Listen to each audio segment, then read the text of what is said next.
Orchard or somewhere, and I always hate driving home. And some dude started following me in his car. And I thought, nah, he's not following you. Just stop projecting that stuff. And everywhere I went, he was following me. He was getting closer and closer behind me. And I'm like, oh my God, just get this guy away. I feel creepy.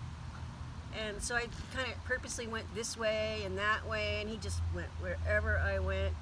And I went in town, and I went all over town. I'm like, he's just not leaving. And I went, I'm creeped out. I'm scared. And I started praying. And I'm praying, and I'm praying, and all of a sudden I see out of the peripheral vision of my mind, of my eyes, I saw this big white, like, feathers, flying in the wind. And I look up and I don't see nothing, and then I drive and I see it again. So then I go, what's going on? And I look, and there's these huge, like 7-foot tall wings, like goose wings, but they belong to a being. And this huge person, creature, angel, messenger, I don't know what. But I was glad that he was there. And he was on top of my car. And I kept looking, and if I looked, I wouldn't see him. But if I drove, I could see his wings behind me on top of the car. And I go, okay, well, I guess I could drive home now because that guy's gone. The guy was gone. So I go, okay, well, I guess I could drive home now. I was going to be scared to get out of the car, but now I'm not scared to get out of the car. So I get out of the car, and I go, when I get out of the car, I'm going to look on top of the car. I'm going to see this, right? So I get out of the car, and nothing's there.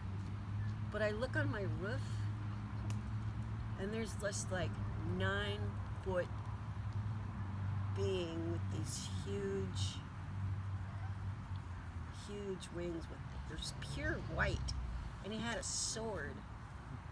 He had a big sword, and it was like really long sword, and it was like glass, like it was like translucent, like crystal or something.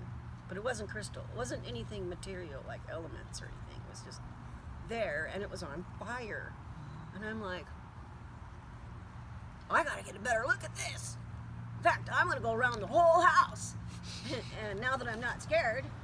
And so I went to the side of the house, and he turned and faced me. And then I went to the back of the house, and the sword and the fire and the angel turned and faced me. And I went to this other side, and it was just like this 4-directional being that was there. And he was there ever since. And he's still there now. Yay! So I'm good. Yay! And so the next day, me and Raven went for a walk. You remember this? We went for a walk, and I was telling her about it. You don't remember? Yeah. You do now? And as we're walking by, I see somebody's lawn, and they had a Xfinity security sign on it. And I go, look at that sign. They think they're protected by Xfinity security. I said, I got the kingdom of heaven on my lawn. I don't need Xfinity. And she goes, we should just take this off. No one would know. Oh, I should tell him myself. That's how I got a dog once. I tried to adopt one, and they said they wouldn't allow me to have it unless I paid all this money and had an invisible fence. So I got all these flags and put them around, and I said, yeah, I have an invisible fence. And I got the little Nobody Yorkie. wanted to test it. Yeah, so anyway, yeah, you just reminded me of that. I just